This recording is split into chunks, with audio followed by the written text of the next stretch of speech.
हमारा जो respiratory tract है वो नोज से स्टार्ट होता है और कहाँ तक जाता है, एल्वियोलाई तक, एल्वियोलाई ऑफ दी लंग्स। यहां से स्टार्ट होगा, अल्टीमेटली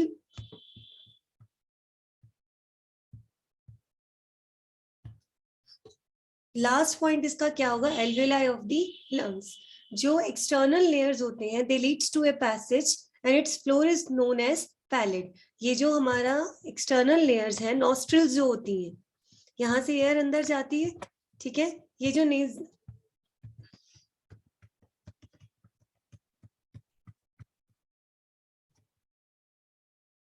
ये वाला इतना जो एरिया है इसे हम नेजल चैम्बर कहते हैं। इसके फ्लोर को, जो ये वाला एरिया होता है, एक्सटर्नल नॉस्ट्रिल्स है,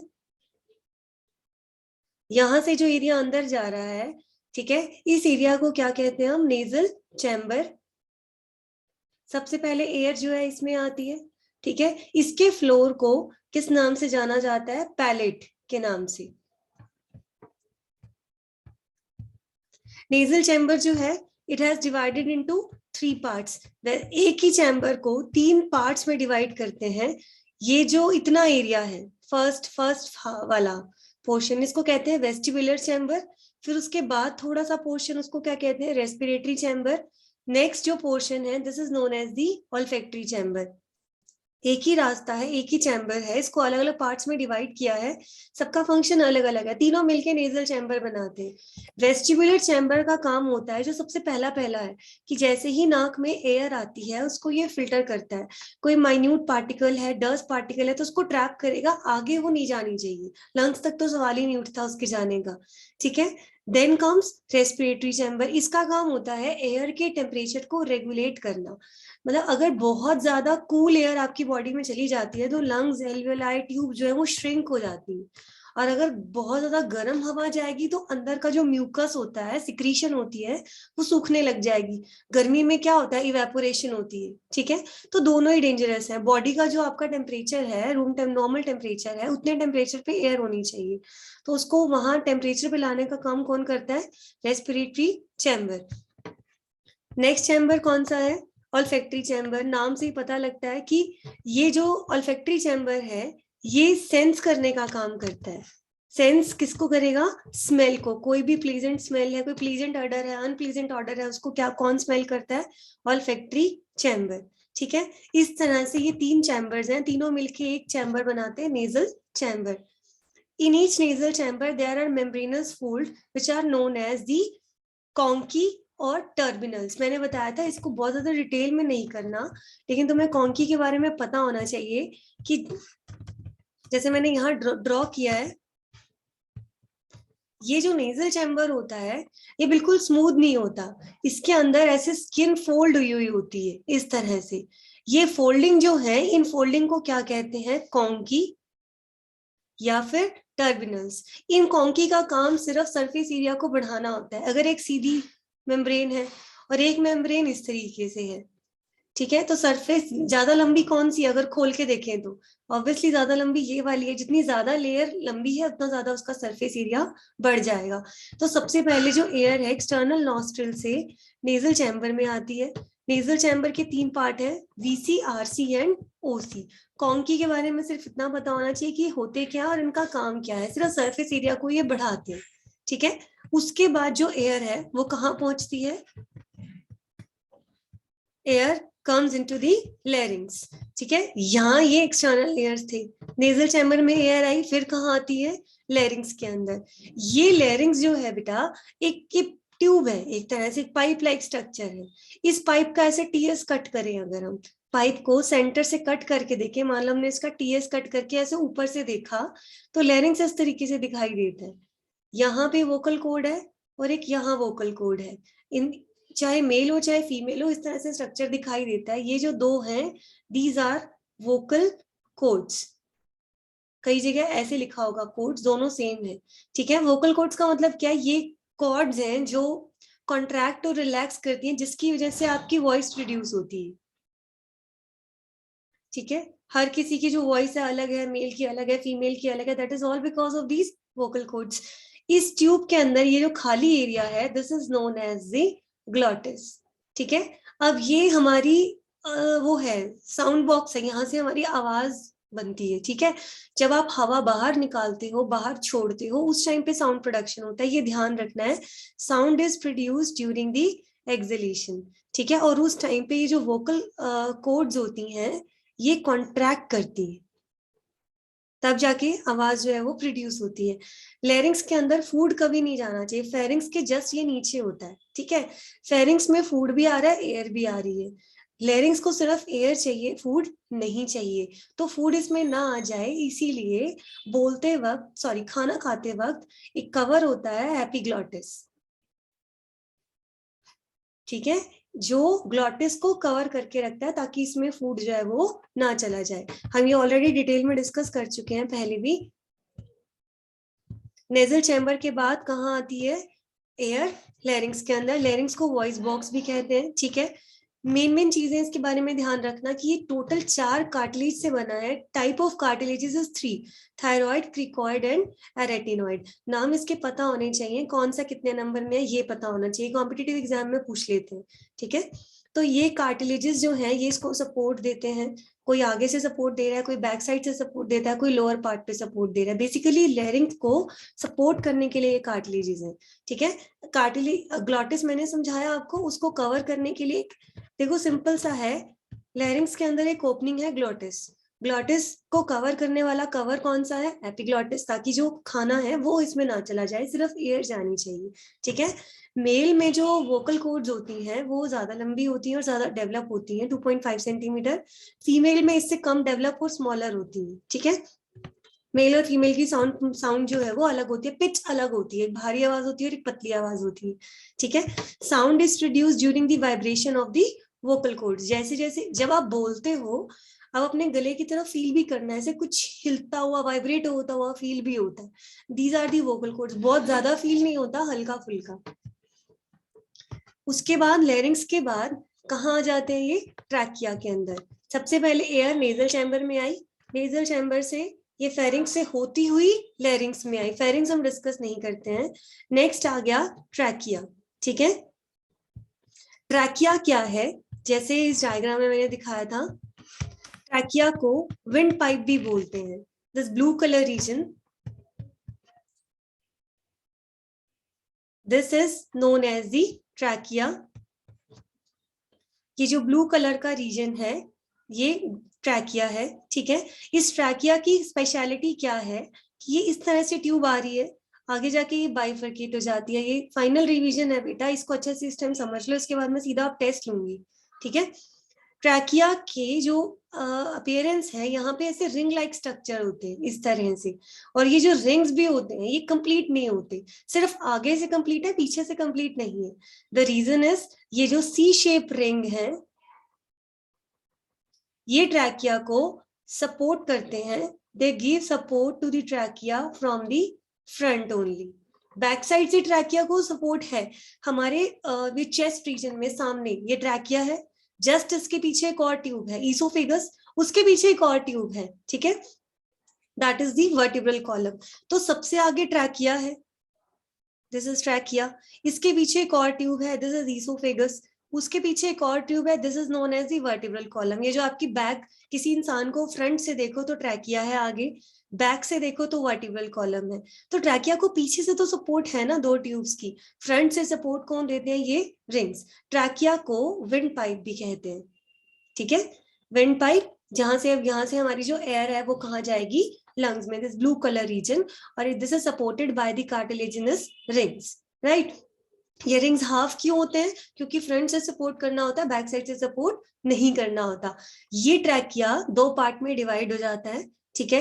ये आपका राइट लंग है, ठीक है, और ये कौन सा है? Left lung. इनके साइज में ही फर्क होता है, राइट बड़ा होता है, लेफ्ट छोटा होता है, ठीक है। और राइट में 3 लोब्स हैं, 1, 2 और ये 3। लेफ्ट में 2 ही लोब्स होती है, ठीक है। ये जो ट्रैकिया जब डिवाइड होता है, यहाँ ध्यान देना, ये जो डिवीजन हो रही है this is known as the primary bronchus. जब पहली बार ट्रैकिया डिवाइड होता है we call it primary bronchus. ये अलग अलग है, एक अलग, एक चौड़ा है ब्रांच और एक थोड़ी कम चौड़ी है, ये मैंने आपको डिफरेंस भी बताया था। ट्रैकिया जो है वो आगे डिवाइड करता है प्राइमरी ब्रोंकस के अंदर और राइट ब्रोंकस और लेफ्ट ब्रोंकस के अंदर। इन दोनों को ही क्या बोलते हैं हम? Primary bronchus. जो पहली बार डिवीजन हुआ that is primary bronchus. Right और लेफ्ट में डिफरेंस होता है बेटा। जो राइट ब्रोंकस होती है 2.5 सेंटीमीटर लॉन्ग है, मतलब जो राइट लंग में जाएगी, वाइडर होती है, चौड़ी होती है, and it is more vertical. Vertical समझते हो ना? कोई चीज जब ज्यादा ऐसे लंबाई में जा रही है दिस इज द वर्टिकल, जब कोई चीज ऐसे जा रही है तो दिस इज द हॉरिजॉन्टल। तो राइट ब्रोंकस जो होता है दिस इज मोर वर्टिकल। देखो ये नीचे की ओर ज्यादा जा रहा है, मोर वर्टिकल, वाइडर रहता है, 2.5 सेंटीमीटर ये लॉन्ग है। लेफ्ट ब्रोंकस इससे ज्यादा लंबा रहता है, 5 सेंटीमीटर लॉन्ग है, थोड़ा नैरो है और ज्यादा ये हॉरिजॉन्टल जाता है। ठीक है, they both are lined with the rings and they are called as the primary bronchus. Primary bronchus enter करता है लंग्स के अंदर, राइट वाला राइट लंग में जाएगा, ठीक है, और लेफ्ट वाला लेफ्ट लंग में जाएगा। अब यहाँ लिखा है कि जो राइट लंग है that has the 3 lobes, superior lobe, middle lobe and lower lobe. एक ये जो लंग है हमारा राइट वाला, ठीक है, इसको 3 लोब्स में डिवाइड किया गया है इस तरीके से, सुपीरियर, फिर मिडल और नेक्स्ट वाली लोअर लोब। ठीक है, तो ये जो लंग्स होते हैं दोनों लंग्स में ऐसा मिलेगा, लेकिन लेफ्ट में 2 ही लोब्स हैं।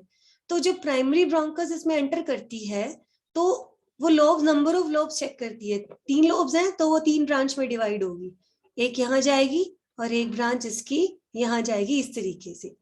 तो right bronchus divided into 3 branches, each branch going in the each lobe. Same thing happens in the left lung.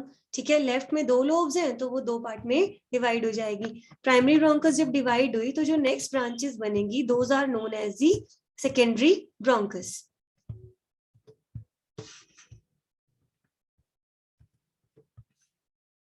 इस तरह से, ठीक है, ये ट्रैकिया है, ट्रैकिया के बाद ये प्राइमरी ब्रोंकस है। प्राइमरी ब्रोंकस में भी रिंग्स होते हैं, मैंने यहाँ बनाए नहीं है। टर्शरी ब्रांचेस तक आपको ये रिंग्स देखने को मिलेंगी।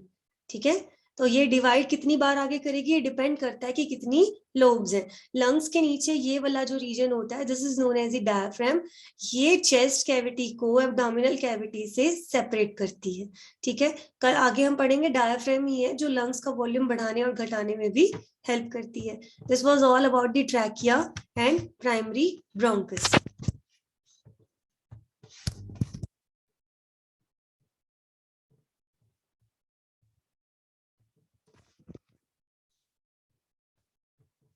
डायग्राम में देखो ये ट्रैकिया है, ये प्राइमरी ब्रोंकस है। ठीक है, राइट अलग है, लेफ्ट अलग टाइप का है।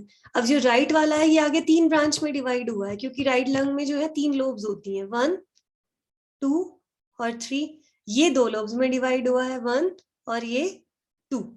ठीक है, तो इस तरह से नंबर ऑफ लोब्स पे डिपेंड करता है। Primary bronchus gate divided into secondary bronchi. अब लंग्स का स्ट्रक्चर कैसा होता है? ट्रायंगुलर स्ट्रक्चर होते हैं, अपर एंड पॉइंटेड होता है, लोअर एंड पे ये वाइड रहते हैं। इस तरह का स्ट्रक्चर है ना, ट्रायंगुलर सा स्ट्रक्चर है, अपर एंड पॉइंटेड है, नीचे वाला एंड जो है वो वाइडर है। लेफ्ट लंग राइट लंग से थोड़ा सा छोटा रहता है, और जो लेफ्ट लंग होता है इसमें यहाँ पे एक पॉइंट है, डिप्रेशन है, this is known as the cardiac notch. Very important, इस कार्डियक नोच में आपका क्या होता है? हार्ट होता है। हार्ट लंग्स के अंदर नहीं है, इन दोनों के बीच में कहीं होता है। लेफ्ट वाले लंग में थोड़ा सा कर्व आया होता है जहां पे हार्ट जो है फिट हो जाता है। हम कहते हैं ना हार्ट हमारा लेफ्ट साइड पर होता है। ठीक है, तो यहाँ पे राइट और लेफ्ट लंग में डिफरेंसेस दिए हुए हैं, ये पढ़ लेना। वेट में भी डिफरेंस है, साइज में भी डिफरेंस है। Each lung is surrounded by the double layer membrane. Her lung में, ठीक है, 2 मेम्ब्रेन होती हैं बाहर। ठीक है, आउटर लेयर को कहते हैं हम पैराइटल प्लूरा, फिर इनर लेयर को कहते हैं विसरल प्लूरा। इस तरह से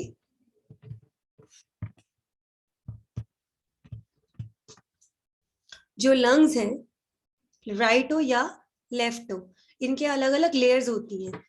आउटर लेयर को क्या कहते हो? Parietal pleura. फिर उसके अंदर एक लेयर है, this layer is known as the visceral pleura. दोनों को मिला के प्लूरा का नाम दिया जाता है। इसके अंदर जो फ्लूइड भरा हुआ होता है इन दोनों के बीच में, that fluid is known as the pleural fluid. ठीक है, ये फ्लूइड क्या करता है, लुब्रिकेंट का काम करता है, लंग्स को प्रोटेक्शन देने का काम करता है। ठीक है, इन दोनों मेम्ब्रेन को साथ में रखने में ये हेल्प करता है। दोनों लंग्स के बीच का जो पार्ट होता है, median part between the two lungs is known as the mediastinum. आपकी चेस्ट में दोनों लंग्स के बीच का जो हिस्सा है, this is known as the mediastinum. आगे आगे क्या होगा कि प्राइमरी वाली सेकेंडरी में डिवाइड हो जाएंगी, सेकेंडरी वाली टर्शियरी में डिवाइड हो जाएंगी, और इनका जो नंबर रहता है वो मोर और लेस फिक्स रहता है। इस तरह से आपके लंग्स के अंदर ब्रांचिंग चलती जाएगी। ट्रैकिया, ये डिवाइड हुए प्राइमरी ब्रोंकस, प्राइमरी ब्रोंकस जब आगे डिवाइड होगी सेकेंडरी, सेकेंडरी से फिर आगे आगे से आगे रास्ता निकलता जा रहा है और उनको हम नाम देते जा रहे हैं, प्राइमरी, सेकेंडरी, टर्शरी। टर्शरी तक तो कार्टिलेजिनस रिंग देखने को मिलते हैं, उसके बाद कार्टिलेजिनस रिंग्स देखने को नहीं मिलते। अल्टीमेटली ये सारी ट्यूब्स कहाँ जाके खुलती हैं, एल्वियोलर सैक के अंदर।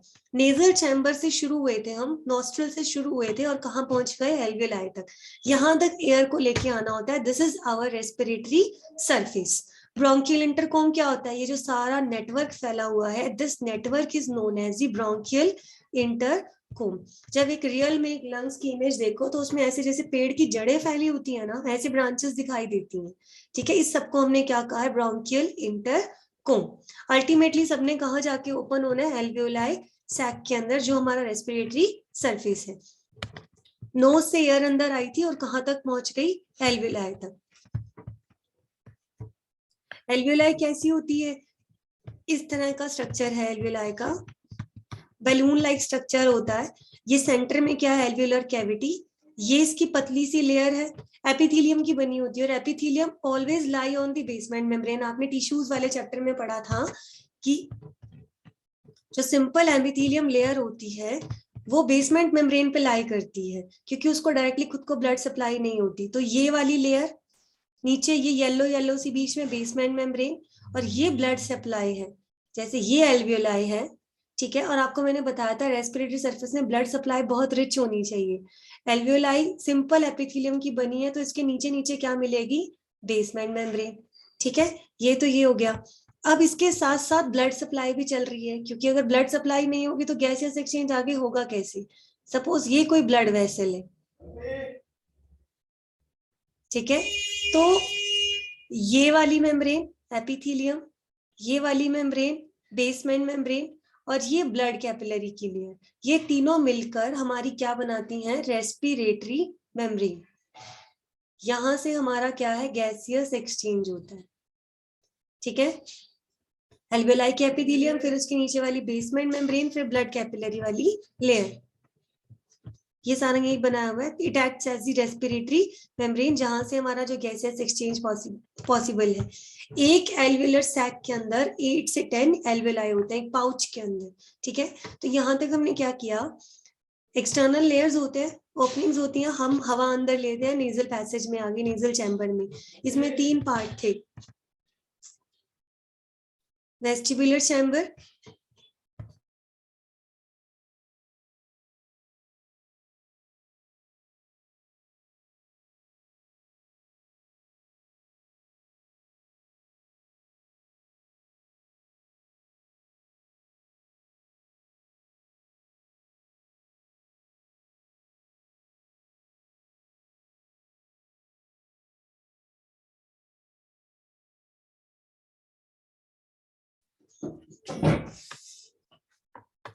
नेजल चैम्बर में 3 पार्ट्स थे, vestibular chamber, RC respiratory chamber and olfactory chamber, जो कूलिंग फिल्ट्रेशन ये सारा काम करते हैं।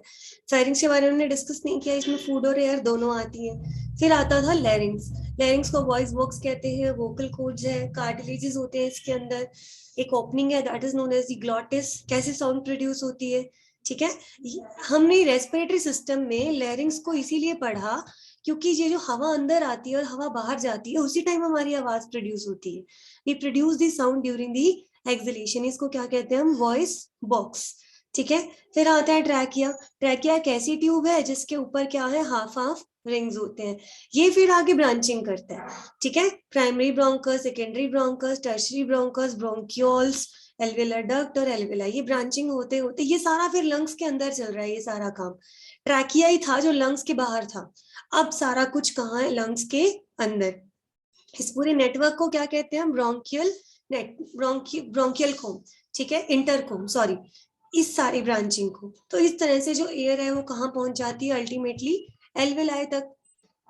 नेक्स्ट है आपका ब्रीदिंग मैकेनिज्म। हम लोग ब्रीथ कैसे करते हैं? ब्रीथ करने का मतलब क्या है? इनहेल करना और एक्सहेल करना, हवा को अंदर लेना और बाहर रिलीज करना। इनहेलेशन में एनर्जी यूज होती है, एक्सहेलेशन में एनर्जी यूज नहीं होती। लंग्स के अपने तो कोई मसल्स नहीं है जो इनहेलेशन एक्सहेलेशन में हेल्प करते हैं। डायाफ्राम और एक एक्सटर्नल इंटरकोस्टल मसल्स, ये दो मसल्स होते हैं जो लंग्स को इनहेल और एक्सहेल कराने में मदद करते हैं, ठीक है। अपना उसका कोई मस्कुलेचर नहीं है। डायाफ्राम क्या होती है? लंग्स के नीचे एक डॉम शेप स्ट्रक्चर होता है which is known as the diaphragm. बस आपको ये ध्यान रखना है ये डायग्राम कि जब आप इनहेल करते हो तो लंग्स का जो वॉल्यूम है वो बढ़ा हुआ है, हवा अंदर आ रही है। जब आप एक्सहेल करते हो तो लंग्स का वॉल्यूम घटा हुआ है। Can you see the difference in these two diagrams? ये एरिया बड़ा है बेटा, एरिया छोटा है। This is during the inhalation, ठीक है, this is during the exhalation. अब ऐसा क्यों होता है? वॉल्यूम क्यों बढ़ता है? क्योंकि इस टाइम पे डायाफ्राम कॉन्ट्रैक्ट होती है और जो हमारे रिब्स के मसल होते हैं वो भी कॉन्ट्रैक्ट होते हैं। क्या है यहाँ पे? Contraction of muscles. Contraction of muscles होती है जिसकी वजह से वॉल्यूम जो है वो लंग्स का बढ़ जाता है, ठीक है। और यहाँ पे मसल्स क्या होते हैं? रिलैक्स होते हैं। तो रिलैक्स होने की वजह से जो लंग्स का वॉल्यूम है वो घट जाता है। इस तरह से हम ब्रीथ इन ब्रीथ आउट करते हैं। ये लंग्स है, this is the right lung suppose and this is the left lung, ठीक है। इसके नीचे डायफ्राम है। डायफ्राम के यहाँ पे एक मसल होता है जो इस डायग्राम में नहीं दिखाया गया। These are phrenic muscles. जैसे ये मसल कॉन्ट्रैक्ट होंगे ना, अब डायफ्राम क्या होगी? ये राइट लंग है, ये लेफ्ट लंग है। अब डायफ्राम सीधी हो जाएगी। जैसे ये खिंचते हैं ना, ये डोम शेप से सीधी हो जाती है। सीधी होने की वजह से ये जो वॉल्यूम है वो इंक्रीज हो गया, ठीक है। ऐसे ही रिब केज होते हैं यहाँ पे। लंग्स के, हमारा जो लंग्स है वो रिब केज के अंदर पैक्ड है। रिब केज के बीच बीच में जो मसल्स होते हैं, these are known as the intercostal muscle. जब ये मसल कंट्रैक्ट होते हैं तो रिब केज बाहर की तरफ निकलता है। एक तो नीचे से जो डायफ्राम है ये नीचे की तरफ वॉल्यूम बढ़ा रही है, रिब केज ऊपर की तरफ वॉल्यूम बढ़ाता है। तो दोनों केसेस में लंग्स का वॉल्यूम बढ़ जाता है। लंग्स का अपना कोई मस्कुलेचर नहीं है। एक तो रिब्स ने मदद की, तभी तुम जब जो अच्छे से सांस अंदर लेते हैं तुम्हारी चेस्ट बाहर की ओर आती है, that is all because of the rib cage, ठीक है। और डायफ्राम नीचे की तरफ जाती है, वॉल्यूम बढ़ गया। इसका रिवर्स कहाँ कब होगा? एक्सहेलेशन के टाइम पे। इस तरह से जो है हम ब्रीद इन और ब्रीद आउट करते हैं, इनहेल करते हैं और एक्सहेल करते हैं। इनहेलेशन के टाइम पे कॉन्ट्रैक्शन होती है, एक्सहेलेशन के टाइम पे मसल्स की रिलैक्सेशन होती है। ये ध्यान रखना है, ठीक है। इनहेलेशन के टाइम पे क्या है? कॉन्ट्रैक्शन, ठीक है, और वॉल्यूम जो है वो इंक्रीज होता है। एक्सहेलेशन के टाइम पे इसका बिल्कुल उल्टा होगा। मैंने एनिमेशन में भी आपको दिखाया था, जो डायग्राम है वो भी देख लेना।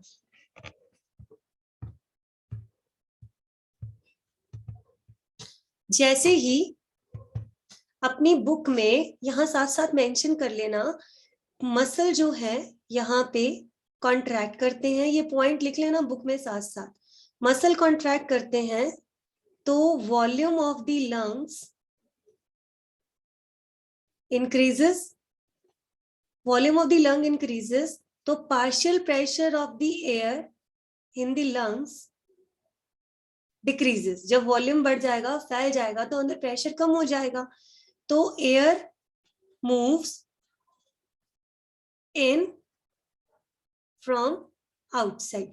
क्योंकि हमें पता है जो एयर है वो हाई पार्शियल प्रेशर से लो पार्शियल प्रेशर में मूव करती है। जब लंग्स में पार्शियल प्रेशर लो हो गया, बाहर हाई था, तो वो कहाँ आ गई? अंदर आ गई। ये आउटसाइड था, ये लंग्स में है, तो जो लंग्स में है वो एयर अंदर आ जाएगी। इस तरह से हमने सांस अंदर ली। यहाँ उल्टा होगा, muscle relax, volume of the lungs decreases, partial pressure of the air increases. अब फिर एयर जो है हाई से लो में जाएगी तो एयर जो है वो बाहर निकलेगी। ये पॉइंट अपने बुक में प्लीज मेंशन कर लेना, ठीक है। इसका उल्टा ही क्या लिखना है आपको, एक्सेलेशन के अंदर मसल्स रिलैक्स होते हैं, लंग्स का वॉल्यूम घट जाता है, घटता है तो अंदर प्रेशर बढ़ जाएगा, प्रेशर बढ़ेगा तो हवा जो है वो बाहर निकलेगी, ठीक है। This was all about the breathing mechanism. फिर आता है एक्सचेंज ऑफ द गैसेस। ये हमने कई बार कर लिया था discuss. Exchange of the gases में आपको एक तो पार्शियल प्रेशर की डेफिनेशन पता होनी चाहिए कि एक मिक्सचर ऑफ गैसेस है, बहुत सारी गैसेस है, जैसे मिक्सचर है, कार्बन डाइऑक्साइड, ऑक्सीजन, नाइट्रोजन, बहुत सारी गैसेस है। Every gas exert a pressure irrespective of the concentration of the other gases. Her gas एक प्रेशर एक्सर्ट करती है, उसको फर्क नहीं पड़ता है कि बाकी गैसेस की कॉन्सेंट्रेशन कितनी है। एक गैस का पर्टिकुलर जो प्रेशर होता है, that pressure is known as the partial pressure, ठीक है।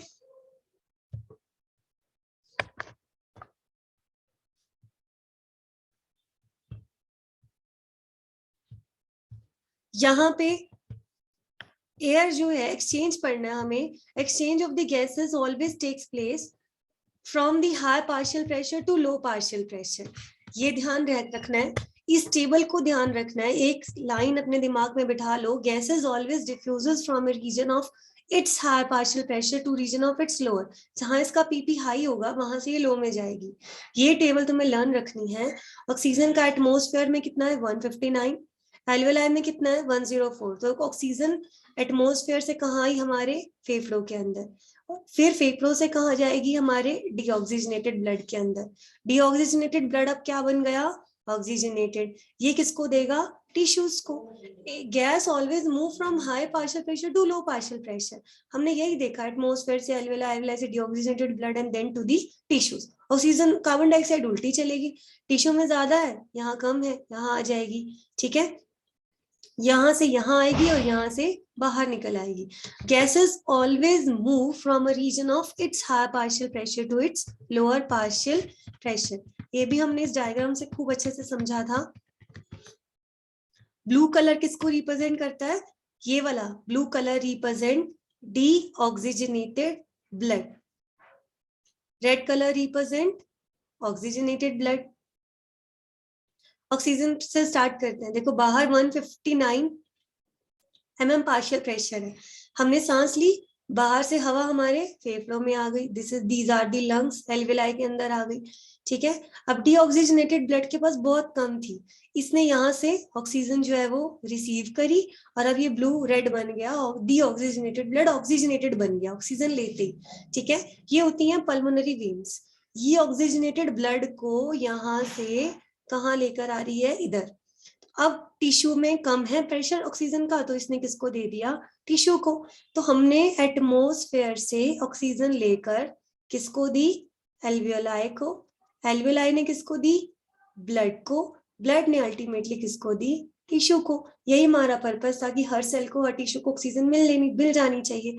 अब उल्टा चलेंगे, टिश्यू किसको देगा, CO2, टिश्यू ने CO2 दी ब्लड को, ब्लड वो CO2 किसको देगा, एल्वेलाई को, एल्वेलाई वो कार्बन डाइऑक्साइड किसको देगा, एटमॉस्फेयर को, और वो बाहर को रिलीज हो जाएगी according to the partial pressure. ये गेम चलता है, ठीक है। तो इस तरह से एयर अंदर की, ऑक्सीजन अंदर की तरफ मूव कर रही है और कार्बन डाइऑक्साइड बाहर निकलेगी, as per the rule of partial pressure.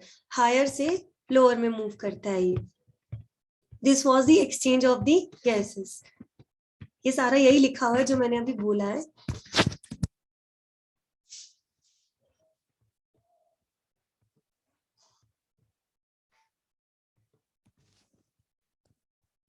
First of February से शायद आपकी क्लासेस स्टार्ट हो जाएंगी स्कूल में, और ध्यान रहे कि जो वैक्सीनेटेड नहीं है, जिसका सर्टिफिकेट नहीं होगा, वो नहीं आ सकता स्कूल में। चाहे 1 से स्टार्ट हो स्कूल, चाहे 5 से हो, चाहे 10 से हो, स्कूल तो स्टार्ट होंगे ही। और सिर्फ एंटर वही कर सकता है जिसका वैक्सीनेशन हुआ है। तो प्लीज अपना वैक्सीनेशन टाइम से करा लेना ताकि क्लासेस अटेंड कर सकूं।